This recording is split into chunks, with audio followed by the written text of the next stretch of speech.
Class 12th physics के NCERT book से अब 7th चैप्टर का 3rd क्वेश्चन देख रहे हैं। क्वेश्चन है एक 44 mAh का प्रेरित्र 220 वोल्ट 50 हर्ट्ज आपूर्ति से जोड़ा गया है। परिपथ में धारा के RMS मान को ज्ञात कीजिए। मैंने यहाँ चित्र पहले से बना दिया है। ये है प्रेरित्र L, इसमें धारा I जा रही है और इसके सिरों के बीच प्रतिरोध XL होता है।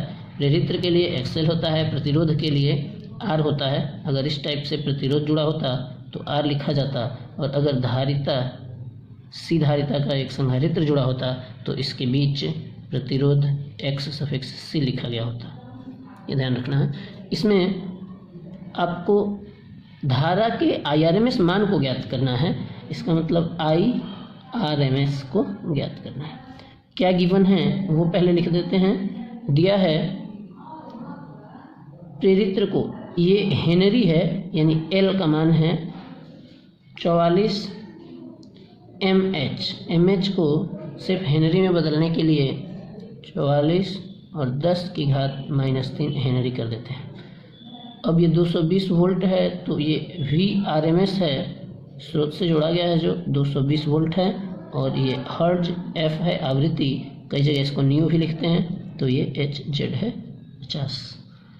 अब इसमें IRMS के मान को ज्ञात करने के लिए देखिए IRMS का फॉर्मूला हो जाएगा VRMS, और यहाँ पर L है तो अपॉन में हो जाएगा XL। इसको हम बना के इक्वेशन फर्स्ट छोड़ना पड़ेगा क्योंकि हमारे पास XL का मान नहीं है।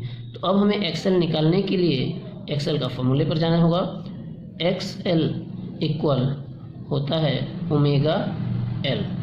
अब ओमेगा की जगह है 2πf होता है और इंटू L, ये है XL की वैल्यू। अब XL यहाँ से आपको मिलेगा 2 × 3.14 इंटू इसकी आवृत्ति दी हुई है 50, और L की वैल्यू 44 × 10⁻³ अब इसको कैलकुलेट करके ये वाली वैल्यू मुझे यहाँ अपॉन में रखनी है। तो चलिए समीकरण 1 से शुरू करते हैं वापस। तो इक्वेशन फर्स्ट से आ जाएगा IRMS इक्वल, अब यहाँ क्या है VRMS, तो VRMS की वैल्यू 220 है तो यहाँ लिख देता हूँ 220 अपॉन यहाँ 2 × 3.14 इंटू 50 इंटू 44 इंटू 10⁻³ अब इस पूरे का कैलकुलेशन हो जाएगा 220 अपॉन, इधर नीचे आ जाएगा 13.82, और इन दोनों को जो आपस में हम कैंसिल करेंगे तो वैल्यू मिल जाएगी 15.92 एम्पियर। यहाँ वैद्युत धारा है तो इसका मात्रक हो जाएगा एम्पियर। यही हमें ज्ञात करना था। 7th चैप्टर का चौथा क्वेश्चन है एक 60 माइक्रोफैरड का संधारित्र 110 वोल्ट 60 HZ यानी ये हर्ट्ज है AC आपूर्ति से जोड़ा गया है। परिपथ में धारा के RMS मान को ज्ञात कीजिए। इस सिचुएशन में यहाँ ये माइक्रोफैरड संधारित्र के लिए है धारिता का, तो दिया है C इक्वल 60 माइक्रोफैरड, तो मैं कर देता हूँ इंटू 10⁻⁶, तो ये सिंपल हो जाएगा फैरड में। अब इस यहाँ परिपथ में धारिता जुड़ी हुई है C, और एक स्रोत है प्रत्यावर्ती धारा स्रोत। धारिता के सिरों के बीच जो प्रतिरोध होता है उसे X∗C कहते हैं। और आगे इसमें गिवन है VRMS, यहाँ VRMS का मान 110 वोल्ट और इसकी आवृत्ति जो है यहाँ 110 वोल्ट लिख देता हूँ पहले, उसके बाद F आवृत्ति है 60 हर्ट्ज की, यहीं पर आवृत्ति जुड़ी हुई है इसमें 60 हर्ट्ज की।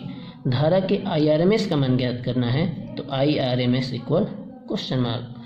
चूँकि यहाँ पर सॉल्यूशन में IRMS की वैल्यू तब आएगी जब VRMS अपॉन X∗C रहे, तो X∗C पहले हम निकाल लेंगे इसको क्वेश्चन बना के।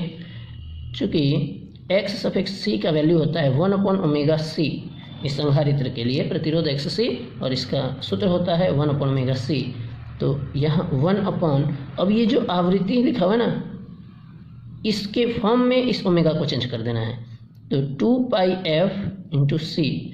अब यहाँ से 1/2 और पाई की वैल्यू 3.14। अब यहाँ एफ आवृत्ति जो है 60 हर्ट्ज है और सी की वैल्यू है 60 × 10⁻⁻6। ये पूरी वैल्यू कैलकुलेट करके और यहाँ रख दी जाएगी इसके नीचे। तो अब आप समझें कि धारा आरएमएस का मान IRMS लिखा हुआ है यहाँ, IRMS का मान VRMS, तो VRMS की वैल्यू 110 और नीचे XC, तो XC की वैल्यू रखूँगा तो ये अपॉन के अपॉन में आएगा पूरा। चलिए एक बार लिख के दिखाते हैं। 1/, ये होल अपॉन है, और ये 1/2 × 3.14 × 60 × 60 × 10⁻⁻6। तो ये अपॉन के अपॉन से ऊपर चला जाएगा, तो 110 × 2 × 3.14 × 60 और 10⁻⁻4 हो जाएगा। अब इस पूरे को कैलकुलेट करके IRMS का मान आसानी से मिल सकता है। तो इस पूरे का कैलकुलेशन हो जाएगा और IRMS की वैल्यू आपको मिल जाएगी 2.49 एम्पियर। ये हमें IRMS का मान ज्ञात करना था।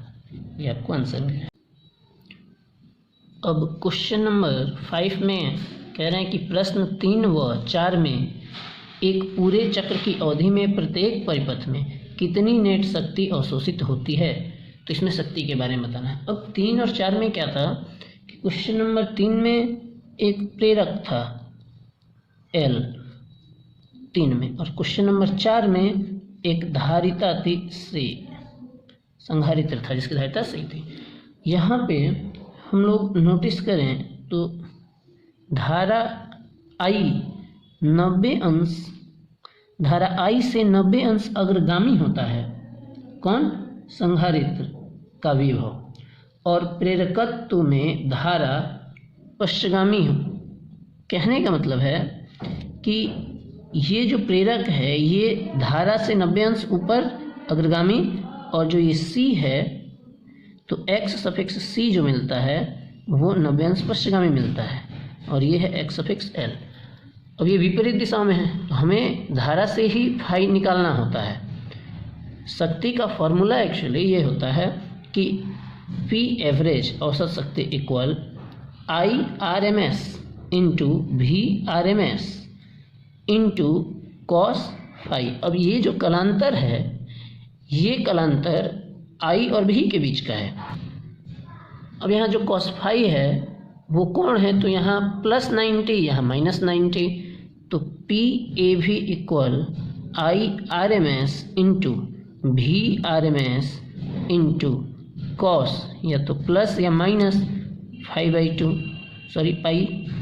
यानी 90 अंश, तो P average equal IRMS into VRMS। यहाँ तो 90 अंश का 0 और पूरा क्या हो जाएगा 0, यानी इसकी शक्ति कितनी आएगी 0 आएगी। ये आपको निकालना था आंसर। धन्यवाद।